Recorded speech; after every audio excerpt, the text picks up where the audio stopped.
This is the Business of Apps podcast, bringing you actionable insights from the leaders of the global app industry and the world's fastest growing apps. You can find more app news, data and analysis over at businessofapps.com. Welcome to the Business of Apps podcast. On this show, we invite app industry professionals to cover various topics. We promise to do our best to keep it both insightful but brief. In this episode, we have Thomas Kriebernegg, CEO and co-founder at App Radar. Thomas, welcome back to the Business of Apps podcast. Thank you very much, Art. It's a pleasure to be here again. Okay, ChatGPT. By now, this AI tool's name is so familiar to you. It took only a few months for the OpenAI breakthrough artificial intelligence tool to touch on so many business and non-business related areas. Articles, TV interviews, podcasts, never-ending Twitter exchange of thoughts, hopes, and fears for this brand new tech. But how can you apply ChatGPT to the App Store optimization? To answer this question, I've reached Thomas from App Radar App Store Optimization Company. Great. So, Thomas, it's been a while. You was on this podcast like at the beginning of 2020, BC, before COVID. It feels like ages ago. So most likely folks who are listening to us right now didn't have a chance to listen to that episode with you. So please tell us about yourself and your background. Yeah, sure. So my name is Thomas Kriebernegg. I'm one of the founders over here of App Radar. The history of App Radar is actually very much bound to my personal history, which means that I've been working in the field of online marketing now nearly since 20 years. And something like 10 years ago, I started to specialize in the area of app marketing. Back then, I would consider myself as one of being the inventors of App Store optimization, together with a handful of people back then that were the first ones jumping on this topic, so to say, and offering services as well as tools around it. A little bit later, I was working as a consultant in the beginning, but a little bit later, more and more people were asking for my services as well as for my support, which kind of led me to founding the company of App Radar. Since then, this was something like 8 years ago, since then, a lot of things have also happened over here at App Radar. Right at the moment, we are around 50, 60 people working in the area of App Store optimization as well as app marketing in general, which also means not only App Store optimization alone anymore, but also user acquisition is also a very strong topic that we're focusing on here, as well as the topic of review management, as well as review analysis. So kind of these are our three, I would say, main areas. And how we are helping our clients is, on the one hand side, we are operating our own software, which we are developing over here, which is called App Radar, as well as on top, we are operating an agency where we are offering consulting services as well as full service for clients that need help to push their apps in the app stores. The app industry is vast. To navigate this space, you need a directory to look up suppliers and partners, and you need to know who are the best. Visit our marketplace directory at businessofapps.com/marketplace/podcast. And now back to the show. Gotcha. I like the name App Radar. It's like it gives you the sense how the service is significant for the field. It's like a beacon. App Radar. It allows you to measure, to assess what's going on in the market, to like a flashlight, but for radio. Okay. Yeah. First thing first. Thomas, what is your general impression with ChatGPT? Like, we all have this impression, but what about yours? What do you think about this breakthrough in AI? Yeah, I mean, I have to say that, I've over the course of the last years, I think I have been experiencing some of the things, some of new trends that were happening within the field of online marketing and within the field of technology. So, for example, when I was there kind of when Google Ads was the first released in Austria, and I was one of the pilot customers, so to say, or managing the campaigns at the customer side. So kind of, I would consider this as one of the first big, technology changes that I have personally experienced, After that, there have been following a lot of other things as well. But as well, I mean, also crypto, for example, to name one, which was also a massive switch in, I think, technology as well as what it means for us as a society. But now with ChatGPT, I think that's even, like a different level in my eyes compared to everything what was there before. It's just yeah, really, even higher in terms of, like what is the amplitude of this impact on us as a society, once again, on technology level as well.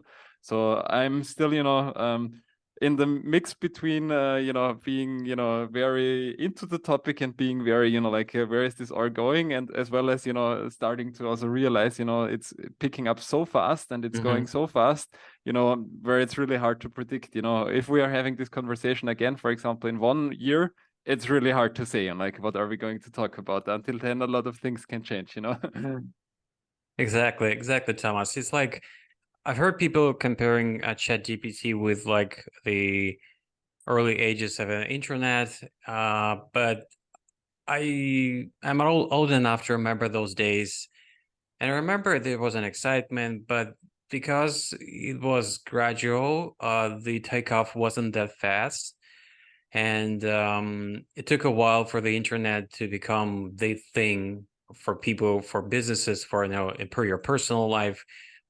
ChatGPT, it was like yesterday, folks were telling us, no, AI will never reach the level of sophistication you would make you think, okay, this is really close to general AI. It's not like it's not being on par with you or people like your mental capacity, but it's damn close to that place where in a few iterations, we don't know how many iterations it's going to take to catch up and become kind of an equal in its intelligence with people. But it's definitely a surprise because, if you've been reading a lot of literature about AI, you heard about those winters and springs when interest to the artificial intelligence was up in late 50s, 60s. Then it was a winter when hopes for the artificial intelligence didn't pan out and folks kind of moved away. It didn't work. So there was those periods up and down, up and down. And, recently when the AI, become part of Siri in your pocket, or picking up people faces or subjects and pictures on your Photos app. It was nice. It was cool. It was great, but it wasn't like that. Wow, that's really significant. This is so impactful for so many things you cannot wrap your heads around, your brains around that, the whole breadth of topics. So yeah, that's definitely remains to be seen what will be possible in a year from now. Totally, yeah. Just like to add on that, yeah, because I think the point that you were mentioning also the comparison with the release of the internet, so to say, yeah. Yeah. I think it's just the adoption rate, that is just at a different level, like how many people are getting into this topic, and like especially how fast they can get into the topic. I think that one of the main reasons for that is, I think, really the easy accessibility of ChatGPT. I mean, like there are a lot of other AI tools out there as well. Some of them also based on ChatGPT and so on and so forth. Yeah?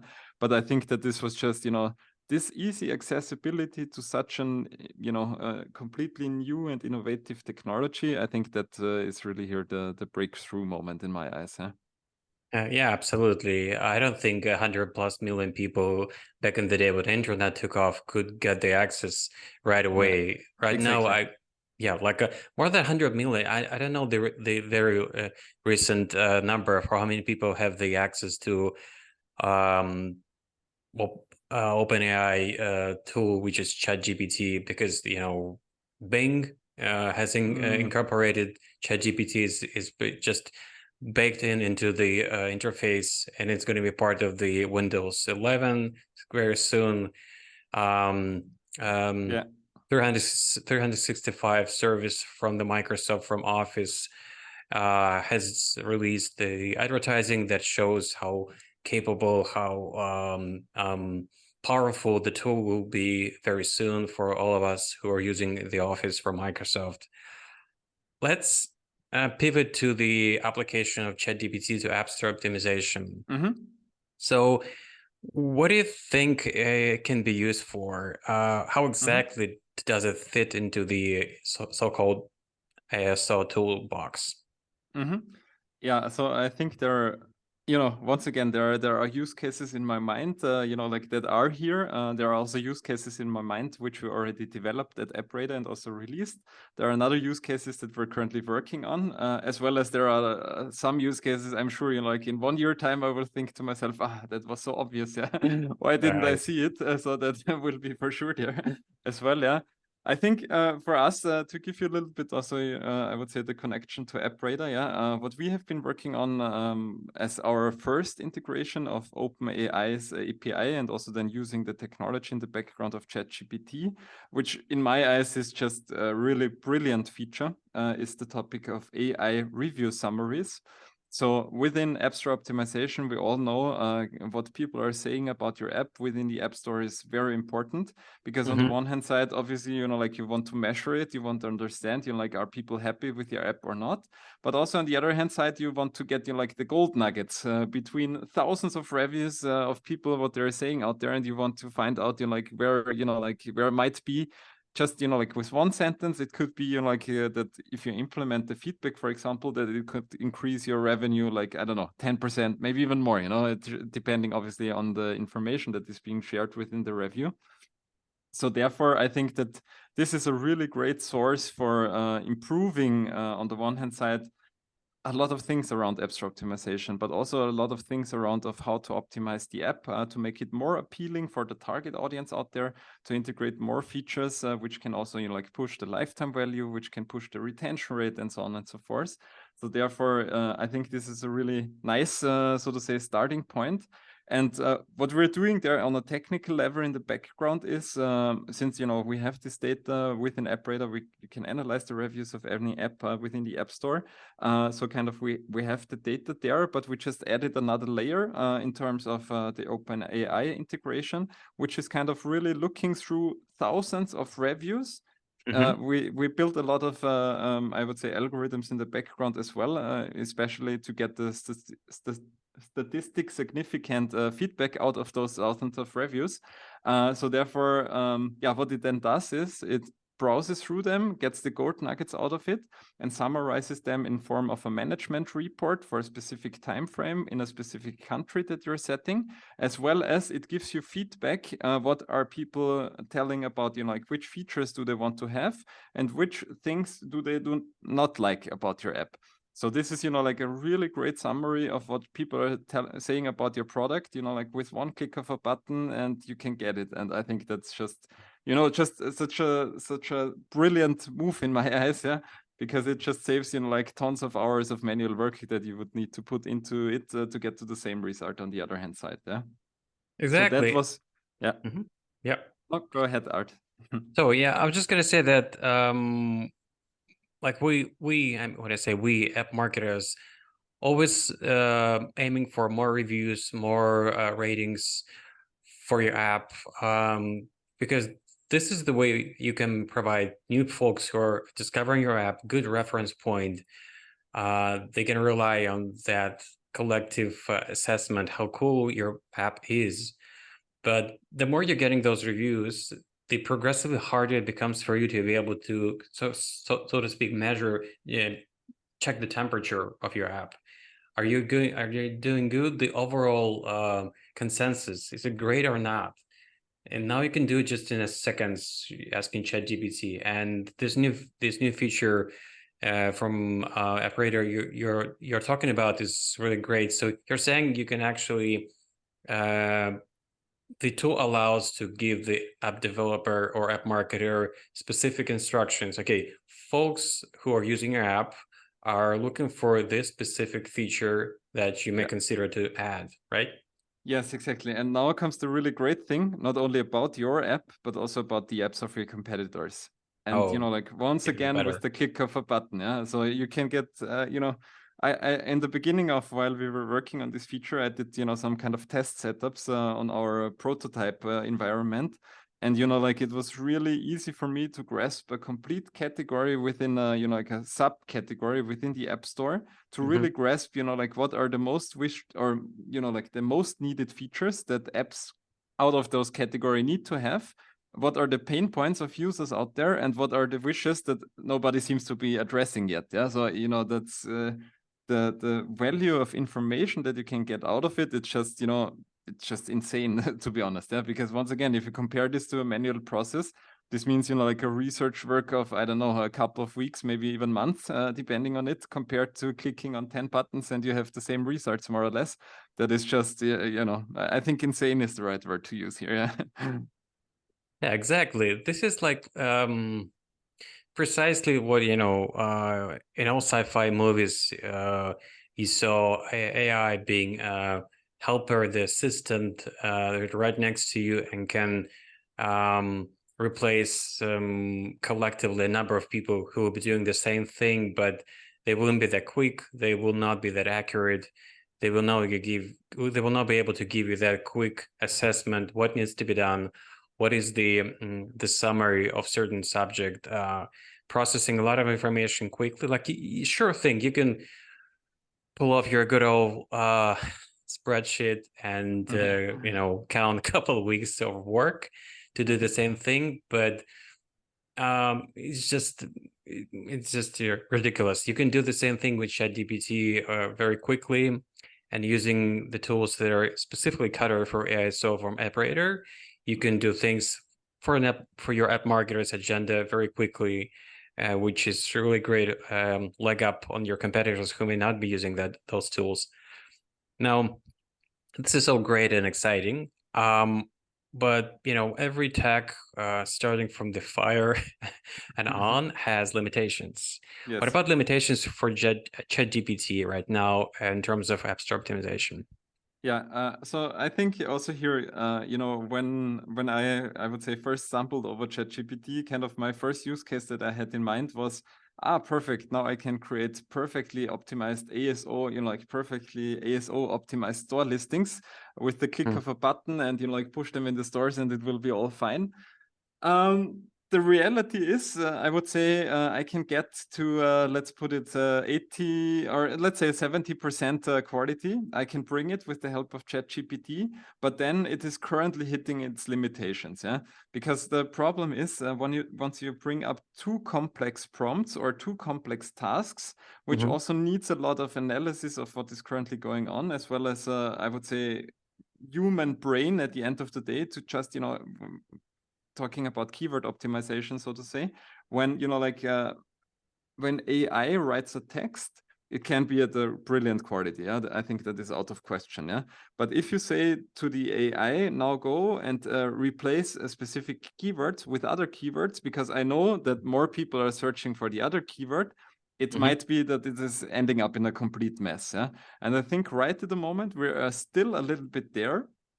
The ChatGPT is not yet, I would say, like the super advanced SEO expert or ASO expert that is needed to fulfill this task, but it can be like a brilliant junior assistant, I would call it, yeah, when it comes to the topic of ASO, which also means, preparing store listings, especially, for example, if you're launching a new app or a new game.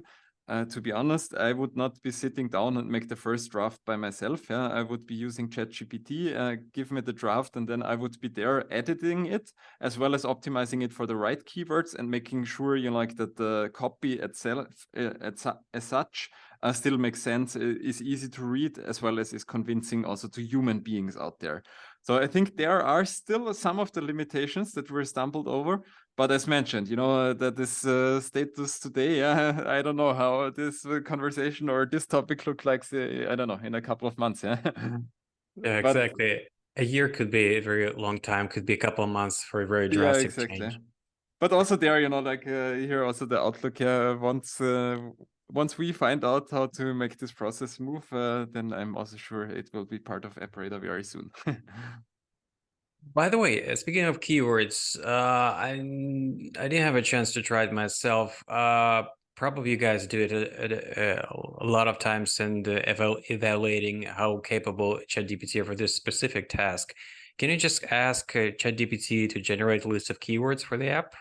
And how Yeah. good will be there? Like, I Also here, there are, I would say with this prompt, so something like I want you to act as an App Store optimization specialist.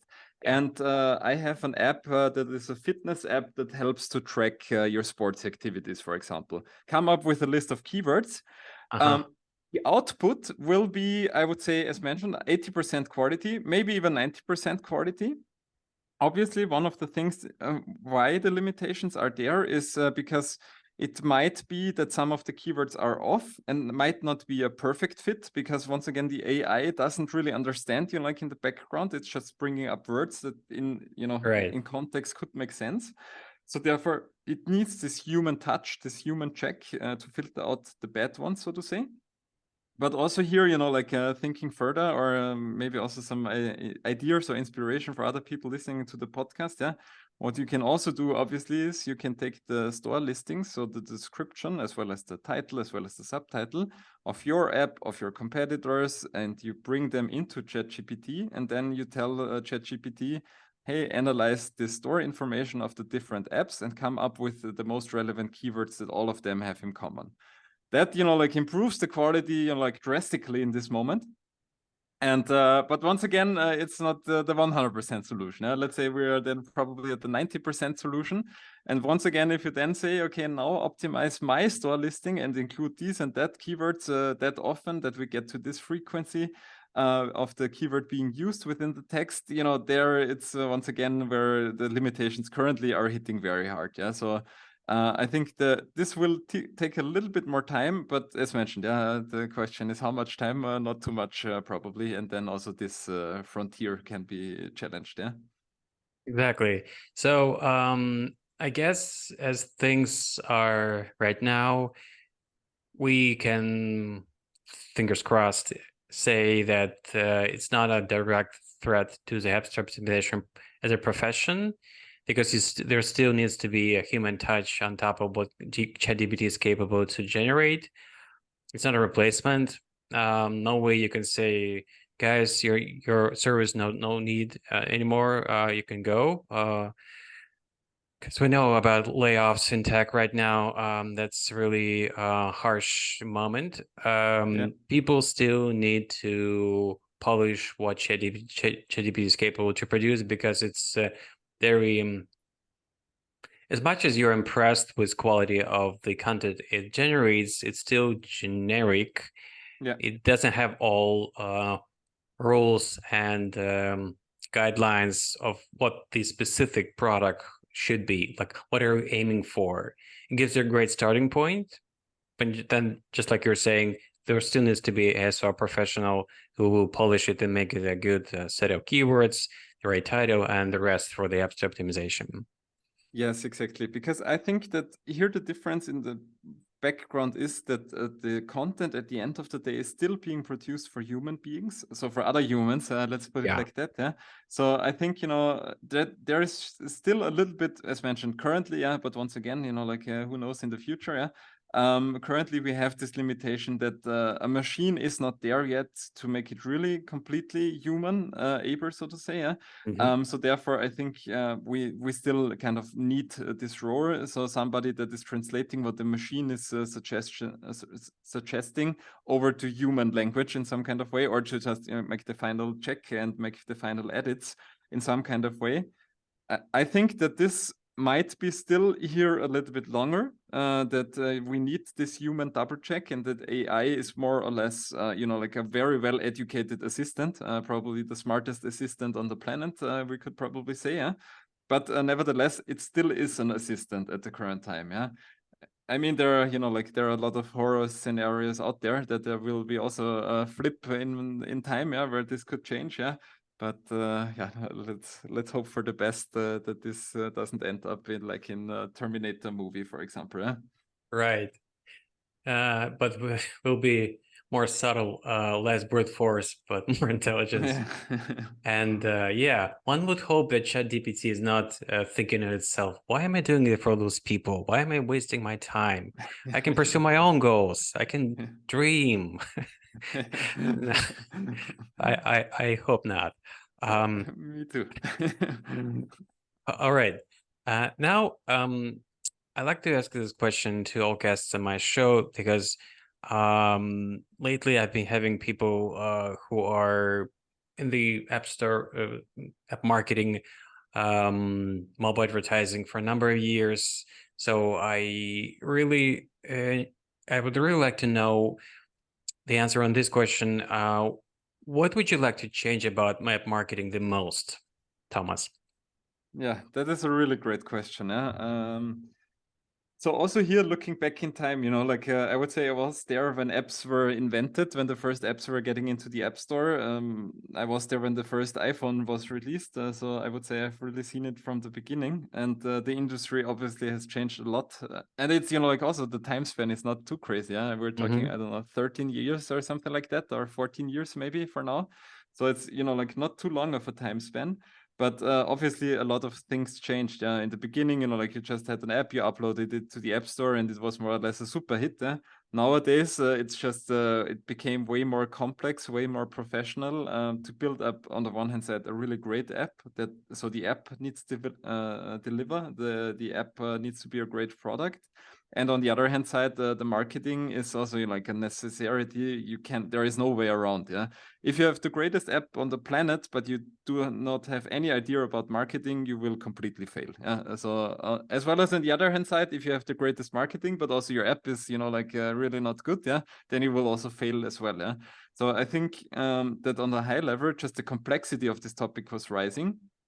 And I also think that a lot of it is coming from because at the end of the day, the app stores have not really figured it out how to solve the discoverability problem within the app stores. So this is also the reason why there is even app store optimization as a topic, yeah, because, kind of stepping in where the app stores failed by themselves.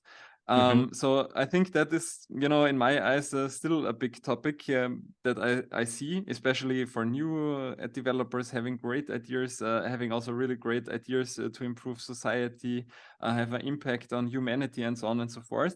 But for them also, it's the same game. Yeah, they have to be professional in everything that they're doing. Otherwise, nobody will find their app or download it, and it will end in a fail. So I think that this is still one of the big problems in my eyes. Yeah. How would I change it? I would say at AppRadar, we are trying to solve it with providing, world-class services, tackling exactly this problem that we're trying to help our clients and our customers to optimize their apps to become visible, to get the users, their best users ideally. That is kind of how we are trying to do it, yeah, and doing our best. But as mentioned, yeah, also the app stores, they could also do a little bit from their end as well, if I would have one wish, yeah. Gotcha, Thomas. All right. Before I let you go, very, very final question. How can people get in touch with you and get more information about what you do?